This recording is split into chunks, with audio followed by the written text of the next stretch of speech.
Assalomu alaykum do'stlar. Sizlar bilan yana digital bo'lyapti. Bugungi videomizda biz Xudo xohlasa Firebase serveriga biz o'zimizni proyektlarimizni qo'yishni ko'rib chiqamiz. Bizga ikkita narsa kerak bo'ladi.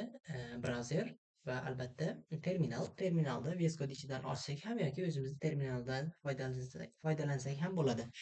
Xo'p, bizga asosiy kerak bo'ladigan narsa qaysi texnologiyalar kerak bo'ladi? Odatda Node.js o'rnatilgan menda. O'rnatishga ko'rsatib o'tiraman. Node.jsni shunchaki Node.js download orqali yuklab olsanglar bo'ladi. O'zini saytidan tayyor qilib yuklab olsanglar bo'ladi. Xo'p, bizga birinchi o'rinda Firebase kerak. Firebase bu birinchi chiqib keladigan sayt, lekin bizga bu joy kerak emas. Bizga console Firebase google.com bu saytlarning hammasi pastdagi описаниеda bo'ladi. Bularning hammasini ko'rsatib ketamiz. Xo'p, bu yerda ko'rib turibmiz portfolio. Bu o'zim yaratgan yangi fayl, yangi proyekt. Bu yerda hozir hech balo yo'q. Kirsak, bu bo'sh turgan bo'ladi. Ya'ni bu yerda hali ilova ham hech balo yo'q. Biz bu yerga joylashimiz kerak. Xo'p, uning uchun bizga hosting degan joy kerak bo'ladi. Buni mana bu yerda hosting degan joydan topib olsak bo'ladi. Xo'p, bu yerda get started deb turibdi. Biz bu orqali qilmaymiz. Biz Visual Studio Code'ga kirib olamiz. Kirib olganimizda men o'zimda kerakli papkamni ochib olganman. Va bizga terminal kerak. Buni new terminal orqali ochib olsak bo'ladi. Xo'p, yoki mana bu yerdagi hotkey orqali ochib olsak ham bo'ladi.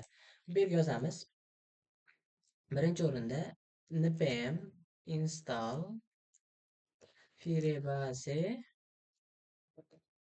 latest deb yozamiz. Menda o'rnatilgan, hozir error berdi, adashmasam, yo'q, o'rnatilgan deyapti xullas. Xo'p, va endi chiqamiz bu yerdan, clear qilamiz. Firebase init deb yozamiz. Yozganimizdan so'ng bizga proyektimizni tanlash yoki boshqa narsalar uchun bizdan imkoniyatlarni ko'rib chiqamiz. Hop, yesni bosamiz mana bu yerdan va bu yerdan hosting degan narsani tanlaymiz. Probelni bossak tanlaydi. Hop, davom etamiz. Davom etganimizdan so'ng bu yerda ozroq kutamiz. Bu yerda hostingimizni setup qilyapti. Xo'p, ozroq kutsak. Bu yerda nima uchun public directory degani bizdagi index.html faylimiz yoki qaysidir faylimiz umuman qaysi papkada turishini so'rayapti. Bizda hop, menda hozir public papkada turibdi, ya'ni mana bu yerda turibdi. Tashqarida bu index.html faylimiz. Hop, bu yerdan chiqib ketamiz. Bu yerga shunchaki public deb yozamiz. Va bu yerga yesni bosamiz va buniga no'ni bosamiz. Bu yerda ham no. Va bizda tayyor bo'ldi. Xo'p, biz ko'ramiz. Mana bu yerda dis degan papka paydo bo'lib qolishi mumkin. Shuning uchun tegmaymiz bu yerga. Bu kerak emas. Bunga tegmay qo'yaveramiz indamasdan.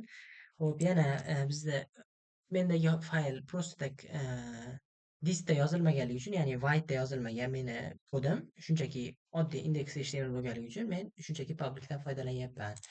Agar sizlarda kodinglar boshqacha bo'lsa, disdan foydalanishinglar ham mumkin. Xo'p, davom etamiz. Firebase deploy bitta ko'ramiz. Bu yerda odatda 50-50 bo'ladi. Ya'ni hammasini birinchida deploy qilib turib to'g'ri chiqib qolishi mumkin yokida hostingga boshqatdan qo'yishimiz ham mumkin. Xo'p, uzoq kutamiz. Va mana bu yerda bizga link berdi. Buni bosamiz yoki kopiya qilamiz.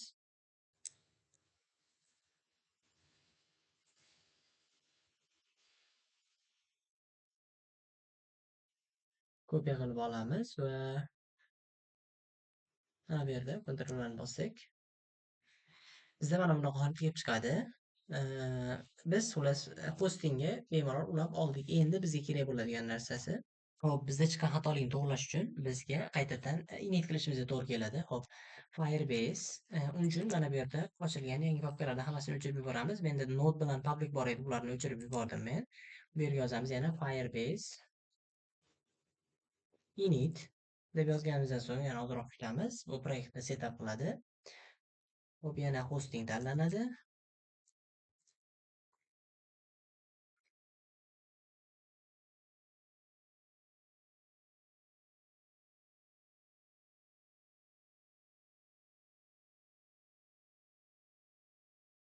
Mana bu yerda bizda public directory degan narsaga o'zimizni faylimizga mosini yozishimiz kerak. Misol uchun sizlarga voidda bo'lsa, bu yerga nuqta yoziladi. Yana agar sizlarga boshqacha fayl bo'lsa, menda hozir просто так tashqarida turibdi, ko'ryapmiz. Ya'ni publicda turibdi. Shuning uchun men shunchaki nuqtadan foydalanaman. Nuqta yozaman va bu yerda yes ni bosaman va no ni bosamiz. Hop, override. Bu yerda index.html fayli bor deyapti. Mana bu. Qaytadan yozasanmi deyapti. Yo'q deymiz. Chunki buni yozadigan bo'lsak, kodimiz o'chib ketib qoladi. Xo'p, bu yerda buni no ni bosamiz va bizda tayyor. Endi qaytadan Firebase deploy deb yozamiz.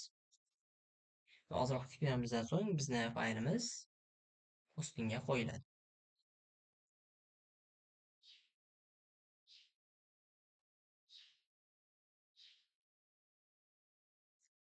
Hop, endi tekshirib ko'ramiz. Kopiya qilamiz.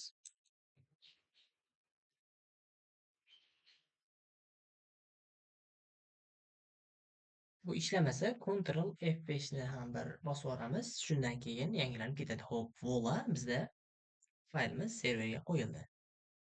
Mana bu yerdagi hamma narsasi men buni internetdan olganman. Bu faylni Telegram kanalimizga tashlab qo'yaman. Bu yerda ishlatgan hamma kodlarimizni, nima kerakliklarini hammasi Telegram kanalimizda topsanglar bo'ladi. Xo'p, hozircha buni bu yerda yangilaydigan bo'lsak, o'zi bu yerda chiroyli holatga kelib qoladi. Mana bu yerda nimalar qo'yganligimiz hamma narsasi bor. Xo'p, menimcha tushunarli bo'ldi deb o'ylayman. Agar tushunarsiz bo'lgan bo'lsa yoki xatoliklar bo'lsa, bemalol kommentlarda yoki Telegram kanalimizda yozib qoldirsangiz bo'ladi. Telegram kanalimiz kommentda va hammaga rahmat. Sog' bo'ling, salomat bo'linglar.